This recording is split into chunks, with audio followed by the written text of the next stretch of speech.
come on in, take a seat, and nuzzle into my bosom as it's time for another episode of Malt, Magic and More. It's the After the Show show!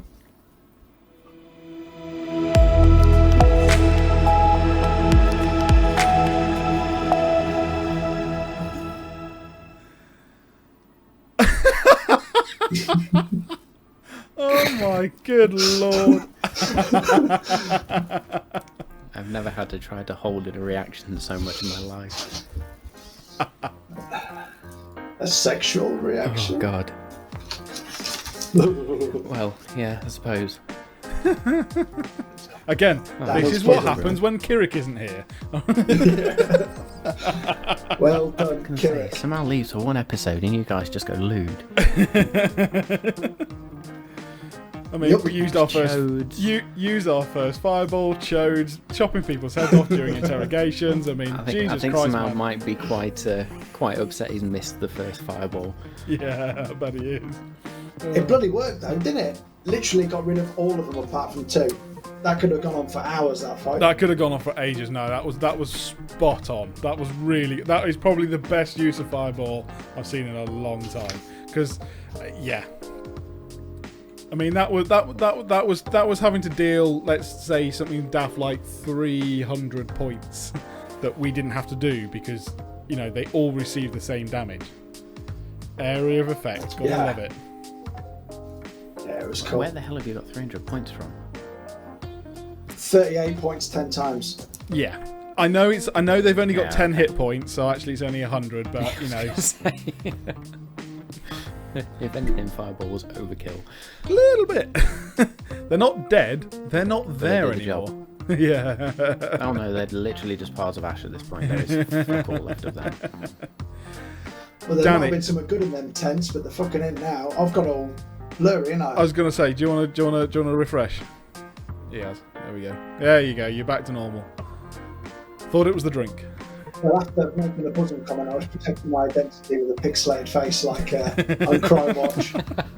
No, that was Ander rolling a 24 stealth. I cast blur on myself. The problem is, your identity was already exposed when you were doing the intro, so pixelated is a little bit of a redundant point. That was good though. So that was a frost giant then that we fought first time round. It was a frost giant. And that was resistance to It was a bludgeoning. frost giant skeleton, which was introduced in the latest source book, Rime of the Frost Maiden. Nice. Nice. And then, that was resistant to bludgeoning then, was it? It was resistant to bludgeoning. I was going to put 2 in and then realised I'd not made the room big enough. Thank fuck for that. We'd have been there forever. It's a little bit of a DM fail there. I was I'd say gutted. Kirik did what Kirik does and just denied all of his attacks. I was gutted that hold person didn't work. Because if I interpret the spell correctly, you know the sort of thing where if you cast sleep, as soon as you attack them, they wake up. But if I understand hold person correctly, they are paralysed for as long as I can concentrate on it, and they keep failing the saving throw, so you can attack them and they just stay paralysed. I was watching another fight where someone used hold person and it completely changed the whole way of that fight. So hold person is a really good one if you can. So yeah. Yeah, and it's my highest dex save, which is good. So hopefully it'll only get stronger. Because I need to improve my charisma ability score for some of my bard spells to make the saves a bit higher. But it's pretty good. Before we started the session, we were talking about leveling up and stuff. As much as yes, and I probably will level up on my warlock. I am now thinking it would be nice to actually level up on my dex, just to try and improve it. I've got a +1. That's all. So on my saving throws and everything, it's just +1. If I could improve that, I could actually start doing some good stuff potentially. See if Mephisto's got some boots of nimbleness or something. I'm just maxed out on shit though, on the tune, and true. just know that it's going to be that. Unless it's. We just have to. So you do get an ASI at the next level. Yeah. See. So the next For level, if you Warlock. took a level in fighter, you would get an ASI, ability score improvement. Yeah, the and I could next and I level could do in that Warlock for gets you I could do your that for Eldritch invocations. yeah, and I could do both both of the improvements on dexterity. I could have a +2 on my dex straight away. What do you get for level 2 warlock though? Quite a lot of good stuff. If I remember right. You'd only need to stick 1 point in dexterity, Dave, to get a +2. Oh, because it's on every even number, isn't it? Yeah, so I could do dex and... So what you could do is stick a point in dex and a point in con, and then you would get a +2 to dex and a +4 to con. Which would bump up your HP by an extra 8 points. See, that's what Dave needs more HP, definitely. Damn straight. But I need to improve. You could bump up your charisma. I need to improve my charisma, especially for Bard, because it's the spellcasting modifier, because it's only +1. My wisdom is +0. Yeah, so I've got wisdom +0 as well. But then flip side, intelligence is my spellcasting thing for arcane trickster off the top of my head, and it's only +2. So if I improve my intelligence score, it might help my spell save. Because the reason Kirik is the most intelligent character. +2 on intelligence. I can't believe you said that I was more intelligent than Kirik. Kirik. The most intelligent. Yeah, so intelligence isn't common sense, which is what I think wisdom is. So I've got +0 on wisdom, so no common sense. But clever, that's how I trick people. That's how I trick people, isn't it? 'Cause I'm clever. The thing is, if you know, so we were talking about, I can improve those two, and actually that is a serious contender to actually making some good stuff. But compared to that, in Warlock you get special feats. I can't remember whether it was 2 or 3, and they are pretty sweet. And I'm like, they would be really cool. So yeah, what I could do though, we do use it quite often though. If I leveled up in Fighter, I could switch out a spell, which I know that I would then get the feat of in Warlock later, but I would lose Detect Magic for however long, and that's not a good idea, because we use it quite a lot. We do, yeah. We do use it quite a bit, actually. So I'm struggling to decide to just have some bonuses in stuff and actually get some wicked extra skills. But you've already got, I suppose you've got +1 for. Do you really need dexterity that bad that is better than the stuff you get for level 2 warlock? No, but having an extra, is it +1 to constitution will mean that I get an additional plus my level added on, so I basically get a +9 automatically. So for every level you gain, you get a point of HP for every plus con you get. Yeah. So if you've got a +4, you would get 4 points of... Sorry, no, you'll get 4 times whatever your level is of HP. So essentially I get one more of my level on, so I get a +9. So if you add another point into Constitution, that gives you an extra +1, so you would get 9 points of HP. That's quite significant compared to having whatever you rolled on your health points. Compared to having some other something or other that would be a nice skill, but also I could just take another, say, 9 damage out the gate. That's what aid gives me. You know, that's pretty good.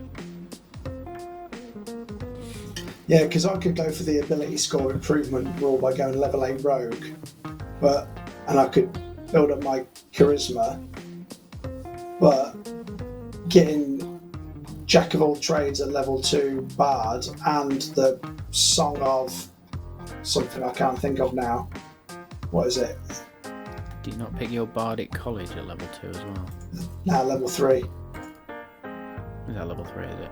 Yeah, so I get Song of Rest as well, which I can play soothing music, which allows us to revitalise health on a short rest. Nice. So you regain an extra 1d6 on your hit die. So that's only if people spend a hit die. You get an extra one if you spend one. An extra 1d6. Although, because you would be be interesting to see how that works, because you would technically be 9th level. That would be 1d8. We'll have to see how that works with the multi-classing. Oh yeah. It would probably just be the 2nd level thing, because I only get, when I give Bardic Inspiration at the minute, it's only 1d6, not a level 1d6. 8. Yeah. But the Jack of all trades is good because it allows me to add half my proficiency bonus rounded down, so that's just +1 to any ability check that doesn't already include my proficiency bonus. So that, I count that to mean multi-classing's an interesting one. So does that mean then, when I say any ability check that is any of the ones down the middle, like acrobatics, animal handling, arcana, that doesn't have the full stop coloured in, I can add an extra +1 to it? If you were to use what, sorry? If I was to use Jack of all trades, that means I could add a +1, which is half my proficiency bonus rounded down, to any of those skills that I'm not already proficient in, which is all of the ones that with the bullet point isn't coloured in. Yeah. I like it better. +1 to, like, your insight would then be +1, medicine would be +1, religion would be +3, persuasion would be +2, animal handling would be +1, athletics will be a 0. Oh, yeah, because that's -1 at the minute. I hope D&D Beyond does that automatically for me, because I will not remember Should that. Yeah, it probably will. Should do. So, because that'll be handy. So obviously the full stop means you're proficient, and then the circle around it means you're an expert in it. Oh, nice. Obviously, I'm an expert in acrobatics, deception, and survival. How do you become an expert in it?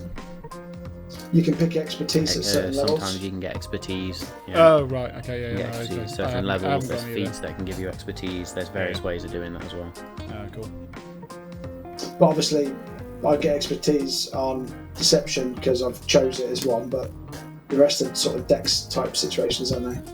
And then I chose survival to be an expert in, mainly because I thought it links into the survival checks, links into living on the street, but also the training that Johannes, or the knowledge Johannes bestowed upon me, because he's basically Bear Grylls, isn't he?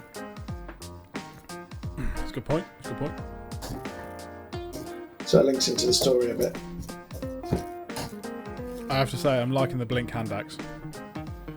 It's cool. And how much damage does it deal? It's nice, isn't it? It's not bad. The damage, so it's 1d6 plus 6, and it's got 1d6 plus 6. It's got, because it's a +1 weapon, it does actually have a +9 to hit instead of the +8 of the warhammer. So that's pretty much the same as if my bow is 1d8 plus 4 and yours is 1d6 plus 6. It's basically the same there. Yeah, and the warhammer is 1d8 plus 5. So 1d8 plus 5 and 1d6 plus 6, they're pretty much the same. Not much difference, yeah. Yeah, it's just unless you do it two-handed. Yeah, that's the thing. I've got to sometimes. 1d10 plus 5.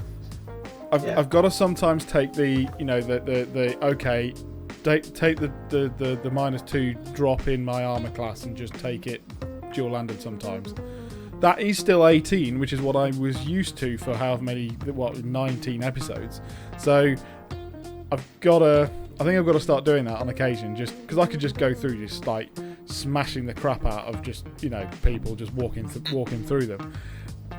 But you just don't know whether you can, because if it did that with Booming Blade, that would just be amazing. Just the only thing I don't understand, right, is this moving target on Booming Blade.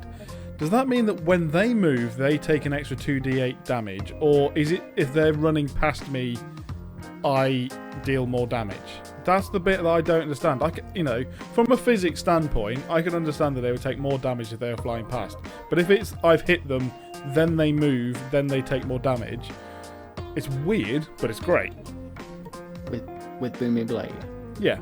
So when you hit with Booming Blade, it surrounds them in this sort of sound-like energy. So then when they will move through that. You could almost call it a sound barrier. So then there's another crack of thunder, and they take the additional damage on that movement.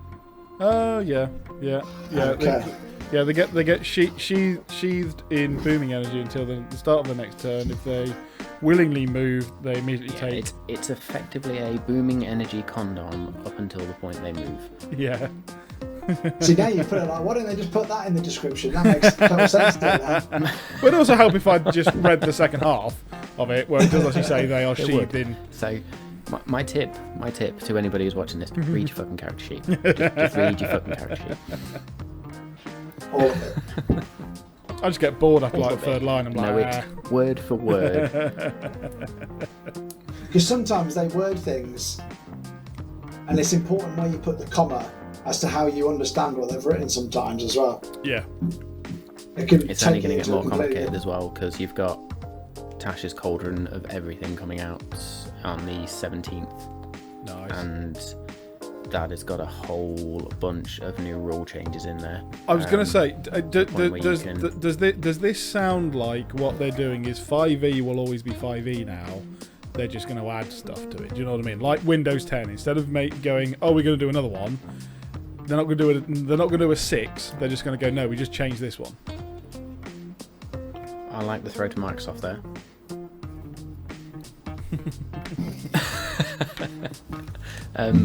Honestly, I don't know.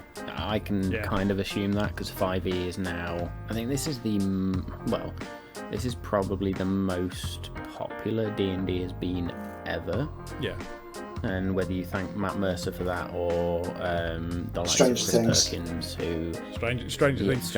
I tell you what, I was recording a podcast with someone, and they you know, and I'd been showing them what we did, and you know, just as an offhand, and they were like, oh, okay, that's interesting. And then about a week later, just messaged me saying, I've just watched it on Stranger Things, and I really want to play D&D now, but I just don't have the fucking time. It's like sweet. So yeah, if you want to watch something else that's not Critical Role, which is probably more easy to digest because there's not so many, go and look up Acquisitions Incorporated. Sweet. Because it started as Chris Perkins and a bunch of friends, and Danny, you'll like the character Viari, is brilliant. Right, Patrick Rothfuss, who does a lot of authoring, and he's got literally an absolute crap ton of books. He is hysterical, and he just tries to do all sorts of things. He's a bard as Viari, but yeah, there's just craziness. That is the funniest. But Chris Perkins, because he is employed by Wizards of the Coast, is like hot on it with the rules as well. He does retire a certain way through, as a little spoiler, but then they get one of the actual rules authors in, Jeremy Crawford, if I remember the name right. The internet will correct me later, but thank you very much. So he comes in and then starts to DM it. But they've even got their own source book as well, which is ridiculous. So that's another one to go check out if you're interested in understanding a bit more, but seeing some of the masters at work, because I am still definitely an amateur DM. Yeah, you're doing a bloody good job. Damn sight better than I would. I appreciate it. Oh yeah, no, it's just the mad organisation skills that it's just to think of it all. And all I was about to say, but you also have to make decisions on the fly that you're going to stick to, you know, and that's impressive, because it doesn't matter whether it's there's no such thing as the wrong choice, but you know that someone the viewers would disagree with, stick to it, you know, and it's like, well, that's how we did it before, that's how we'll do it again, or owning up to it and going, that shouldn't have happened, we're changing it now. But either way, making those decisions and sticking to it is good, you know. With Tasha's Cauldron then, I mean, it's little changes like the fact that we round up. When we halve something, I always round up because I don't like rounding down. I don't see the point in it personally. Yeah, I mean, other people round down. That works you round up. It doesn't matter. You know, or you could, I don't know, roll a you know, a D20, and if it's 10 or high, you know, it's 11 or higher, it's round up or something. Doesn't matter which way you do it, as long as you stick to whichever way you do it. That's too complicated. I like it, but it's too complicated. It just brings in the randomness even things to it. Like it's like, I know a couple of games that are using wild magic sorcerers. Yeah. If they roll a natural 1 on a D20 after they've cast a spell, then a wild magic event happens. Yeah. That is a cool feature, but how often do you roll a natural 1? So I know people they that, depending more on the often than amount of one. spells they cast, depending on how often they cast a spell in an encounter, the chance of that happening increases. So every time they cast a spell, it will be okay if you roll a 1. If you cast a second spell, it'll be okay if you roll a 1 or a 2. 1, 2, 3, so on and so forth. To the point where if they could cast 20 spells per encounter, there is a wild magic event is guaranteed to happen. Canal. So yeah, that's nuts. So, Wild magic. so with Tasha's Cauldron, you said there'd be new rules. Will they automatically then Yeah, so be part of our there's new campaign? rules options. I knew there was new I am subclasses going and to stuff. incorporate them in. Because so there's Good job I'm even gonna buy stuff it, like innit? having sidekicks. So Boffer will be a sidekick. I've already pre-ordered it. Well, and I just need to understand how that applies, because if it does work, then I will probably just make Bothrid a sidekick for one of the characters, and that will allow me to just focus on whatever. It makes sense for him we'll to see be how that Dargon's sidekick, because although him and Kirik have the bromance, Dargon is the de facto leader with one of his feats, isn't he? Yeah, kind of, but it's the way it's going. So yeah, Honestly, I mean, I would say it's a toss-up between Dargon and Kirik at the minute. You I all seem to would, Yeah. I would go yeah. to Kirik for that. Yeah. Yeah, no, as I say, So, but they've had that more of the connection. He's just sort of, we've done our best to look after him, but in the sense he's also just there to help us out, really. Whereas Kirik And actually, he was with us before Kirik as well, so that might lean him more towards Dargon. no, but as I say, but the new connection, the friendship to that, to the fact that it's not just walking around with us, that actually, someone came into our group and looked after him for a bit. Yeah, true. All we can guarantee, Danny, is that you're not going to be looking after him. Yeah. It's alright, get a dog or something. I tell you what though, if there's new I'm just in subclasses and description stuff, for Tasha's. that means Carry you'll on. have some new bad guy opportunities potentially. Oh, there's so much stuff. So it's 192 pages apparently. There's 22 new subclasses, one of which is the Fey Wanderer Ranger, which I can't wait to read. That sounds amazing. The Arch Officer Really becomes try and an make official Ranger class. good. Well, let's see. Ranger's good if you do it well. Horizon Walker Rangers or Gloomstalker Rangers are really interesting to play, but everybody always goes down either the Monster Slayer or the Hunter or that the Beast Companion. I can't. Just trying to get that element. And honestly, as a DM, I find Rangers really boring. Or just Comments I about the mental They'd now. probably shoot me for saying that, but I stand back and I shoot him 3 times from back here, and I go, "You go, guys." That's what I'm doing at the minute. I mean, No, but you There's some you abilities you, which are you awesome. hide, you sneak, and that stuff's cool. And you could have, well, you could have gone in and stabbed people. So you can do both. Whereas a ranger has disadvantage for everything they do close by. Like, great. see, but that's where if you have like the Gloomstalker, the Horizon Walker, the backstory, the RP you can do around that is awesome. So Horizon Walker is literally a guardian of the plane, the material plane. Oh, nice. So they spot where there are gaps, where there's rifts. So like an entrance to the Feywild, for example, they That'd would be handy. protect that and those areas. It would be handy if we had one. I might have to die so I can use a backup character. I was just going to say, right, quick. Let's just make a. Reincarnate.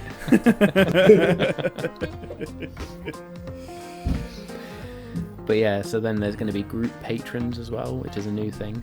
Group patrons. Group patrons. So like you've got Paylor as your warlock patron. Right.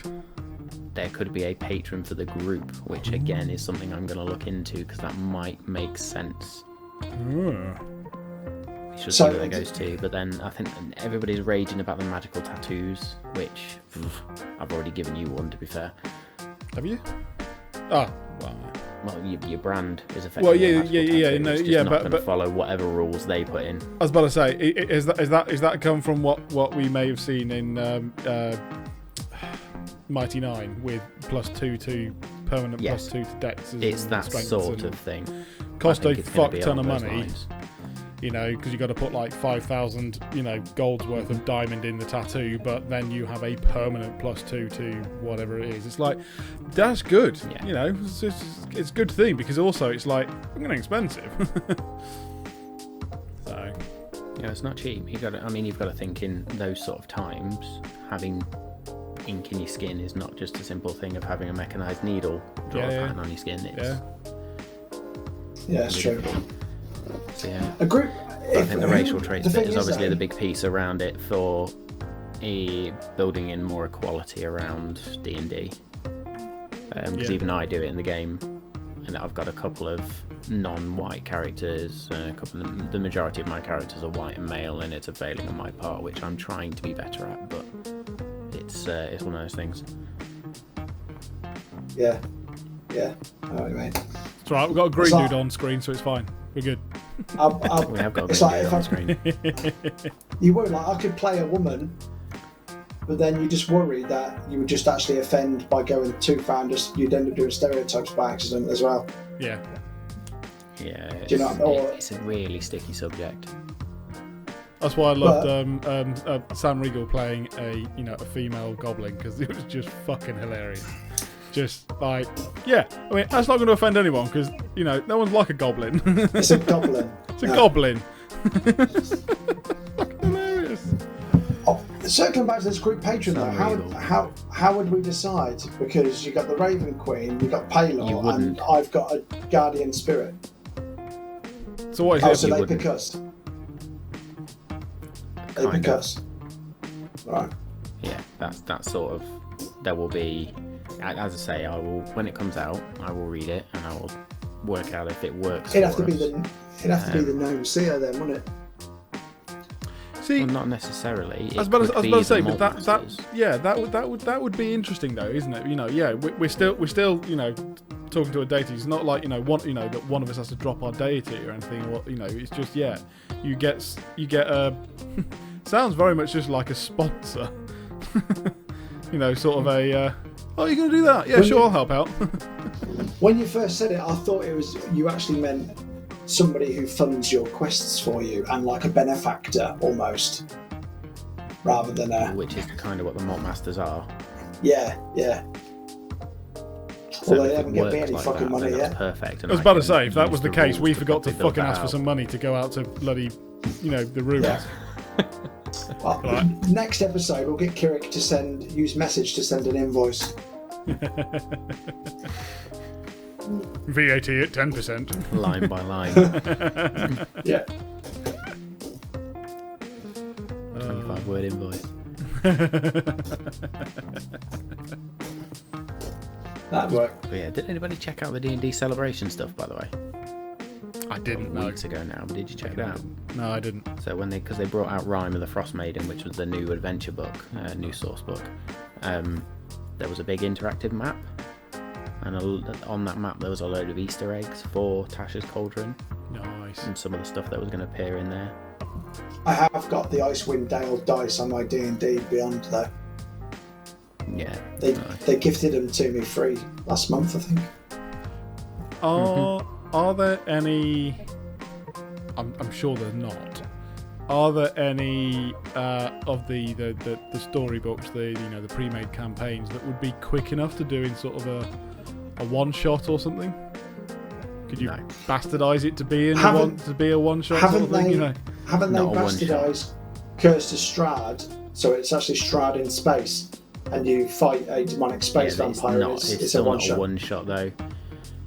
So my issue with doing those things is they are more restrictive than so like with this campaign I can be very free. We can literally do almost anything we want to do, and I can build this campaign out how I see fit. I found with another campaign I'm running for some of my work colleagues that it's been very restrictive, and it's literally moving from one combat encounter to another.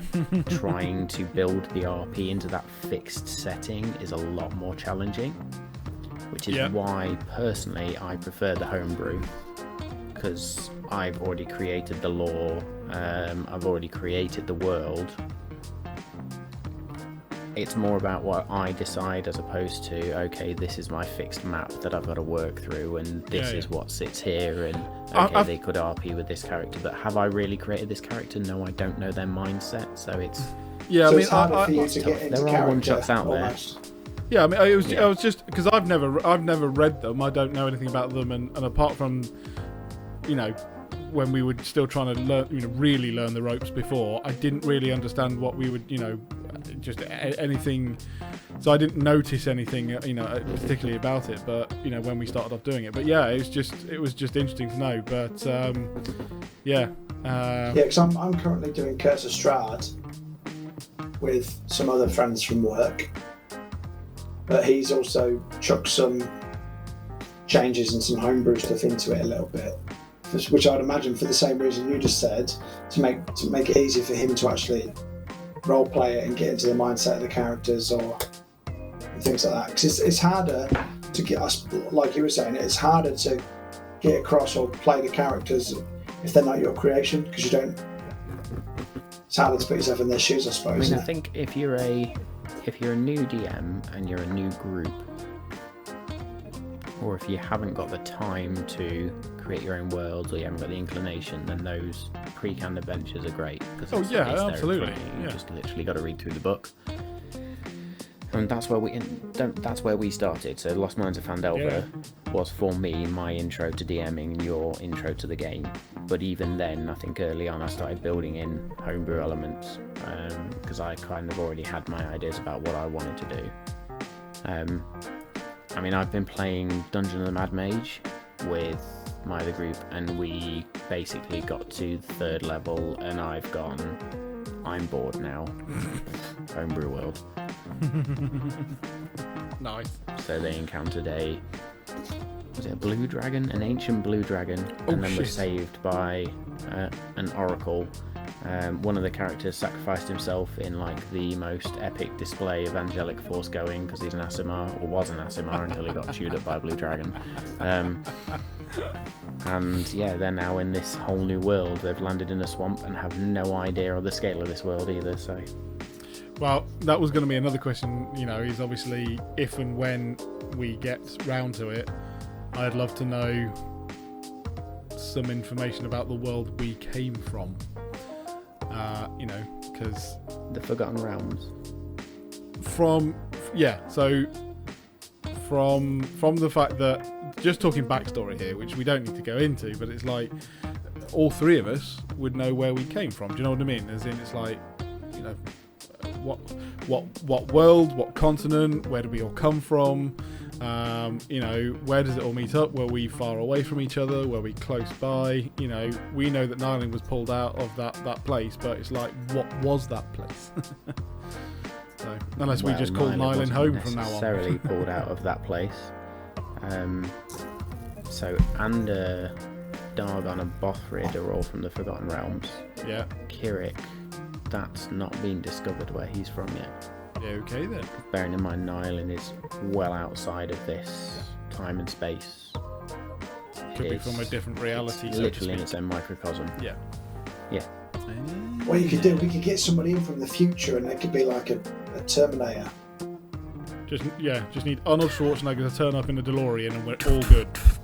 Just like somebody from Cyberpunk just comes in out of nowhere and they're like fucking cyborg. Yeah, can we go back to wherever Nyland was pulled from, and there'll be airships and shit like that. It'd be like BioShock, the video game, if you ever played that. Mentioning Cyberpunk 2077 is probably a sore point for most gamers out there right now. I didn't say 2077, I just said Cyberpunk. I tried to avoid that, and you just reeled everyone back in. Well, I had to. We're not just talking about D&D but here, it's just gaming. Assassin's Creed Valhalla does come out, and that's going to be epic. Looks awesome. I've not played many of the other Assassin's Creed. I love them. The one where it was set in France. The Renaissance one. Yeah. Oh, what was it called? Yeah, I played that one. I think that was the last one I played. Valhalla looks right up my street. Yeah. Origins was apparently really good. So Matt will tell you about that one. Apparently him and But Lauren because I used to play them all the time, so then I made a conscious decision, Danny, expand your horizons, play something else. And I think also Red Dead Redemption came out, so I switched to that. Nice. One Red and Dead two, Redemption 2 is good. I'll tell you what, while we're on the subject of gaming, then wider, if you've got Xbox Game Pass and you've not checked it out yet, check out The Long Dark. I have had great fun playing that survival game, but proper survival game in winter. Really, really interesting. I've got a PlayStation, mate. Pretty sure I've got Game Pass, so I need to try that out. But I'm really tempted. Dan needs to get himself a Oh, decent oh, console. oh, Sorry, yeah, internet, you can have that console war No, with the me thing later. is though, Matt Oh, hates look, me Danny's because disconnected. Oh no! Oh no! you guys hate me because I have Apple products and a PlayStation. Yeah, That's why you guys yeah. hate me. That's not a problem. You Microsoft wankers. I may work for a certain large software company, but We'll be getting Bill Gates anti-vax comments now. But what I was going to say is, I am actually tempted to go for the Xbox next gen rather than the PS5. A, because I don't want something that's white and that massive in my house, Yeah. and just I think they're no Xbox. But then again, I really like the Spider-Man games and they're exclusive to PlayStation. They are. Yeah. Yeah. yeah. See, what I like is the fact that Microsoft Game Studios have just bought the guys that were behind The Witcher and stuff like that. Oh, beautiful. So any new Witcher games or anything like that are going to come out, and this same studio, another studio that was behind the Elder Scrolls. Yeah. So again, tying into that D&D theme, the Elder Scrolls Skyrim was amazing. Oh, I spent God. hours in Oh, Skyrim. I spent So far too long on that. should be a exclusive to Xbox for a while. I think we can assume by that news. We'll wait and see, but Nice. could be interesting. Yeah, I tried to get on the pre-order for a 1X and they'd sold out within half an hour. So. Yeah. Well, the One S, the digital only version, it seems alright as well actually. 1S. No, Series. Series X. Fuck. The Series Series X, X yeah, and not the Series 1X. S. Yes, Series S, which is basically just the same thing with that disk drive, isn't it? What, Danny? What do you mean it's really confusing and that no one knows what they're talking about? The naming convention. It's a lot easier if you just go 1, 2, 3, 4, 5. Yeah, it'd be really easy. Have you seen that They meme did. when they designed the PS logo? The bloke just deleted the 4 and pressed the 5. Was that how Sony came up with their logo? I saw another one today, which was a picture of Bill Gates and the road, or how to count to 10, and it was like Windows XP, or Windows ME, Windows XP, Vista 7, 8.1, 8.2, all the way up to Windows 10. So That's a good one. that made me chuckle as well. Yeah. Oh man. It works because it's fucking minted. Yeah. They all are. Can't fault the guy, to be fair. He had an idea, he went with it, and then Yeah, he he's did. He stole an giving idea everything and to went with charities now. So it.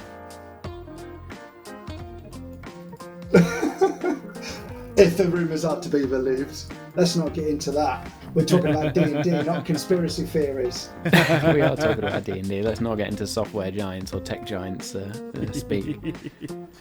5G Again, will this is kill what you. happens when Kirik isn't here. It is. Now, So my when question Samal to comes you back as next week, we'll players talk then- about Brexit. And, oh dear. So my question to you as players, if you could see one thing in our campaign, or if you could have one addition to our campaign, what would it be?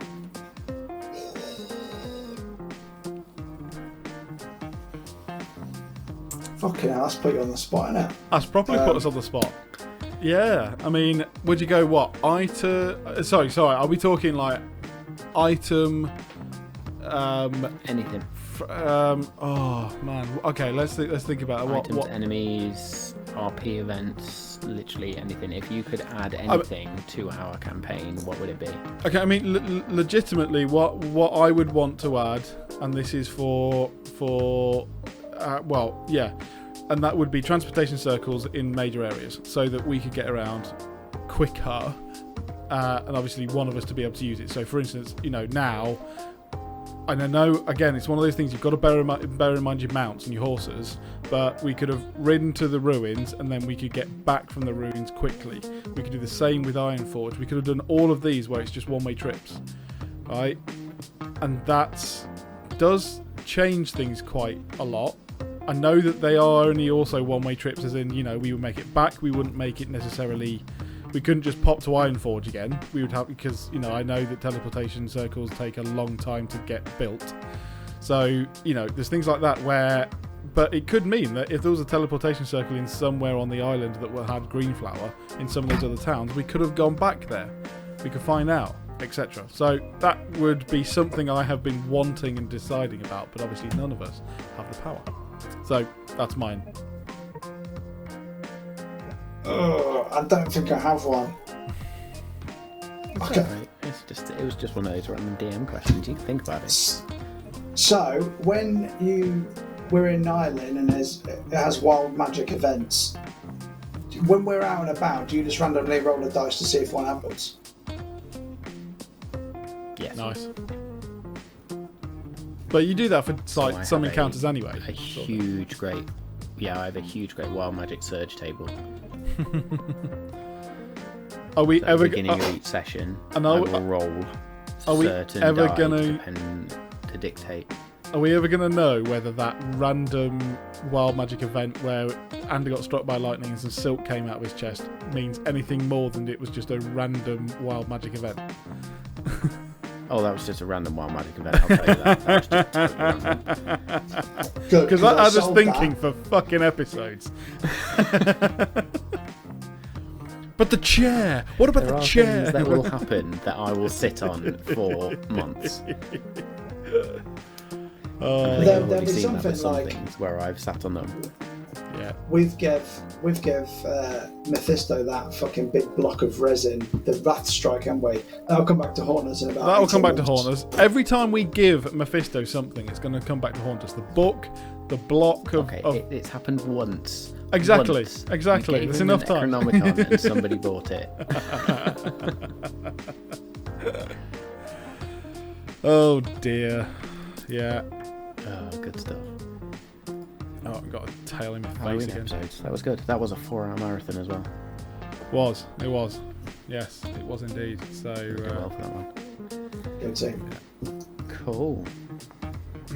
All right. Should we call it a night for tonight then? Yeah. We shall indeed. We shall indeed. Just get this squared away here. And Matt, do you... Teaser for anybody that's watching, we're aiming for the 16th as well to go fully live. Yeah, might be our first one. Our first one indeed. So in theory, they should be watching this. No, it'll be a few days before. It'll be a few days before. Will it be the Friday before? If we get it right? If it's on the Twitch, it would be the Friday or the Sunday. One of the two. Yeah. Yeah. So not far off. So in which case, we'll either see you in a couple of days or we'll see you tomorrow. Yeah. Yeah, something like that. Because we're getting better. There's less and less edits on the pre-recorded stuff that we have to make. But in the early days, it was like we're fumbling here, cut it here, cut it here, cut it here, cut it here. But now there's only like 1 or 2 per episode, and I think you could get away with those sort of ones live where we're just fumbling around with the map and stuff. Yeah, and so we're getting pretty sick of it now. Lovely, right. Well, thank you very much indeed for everyone for watching our Malt, Magic and More. As we've been talking about, we do sincerely hope that in the next couple of episodes we will actually officially be going live on Twitch. So that will be on a Monday night, starting at 8 p.m. We usually run till about 11 o'clock at night, which then we record these Malt, Magic and Mores for pre-record to go out later on in the week. So you'll get all this stuff on Twitch sooner than you will YouTube. So come on over and follow us on Twitch, subscribe to our YouTube channel, and follow us on the socials. Anyway, I shall say good night.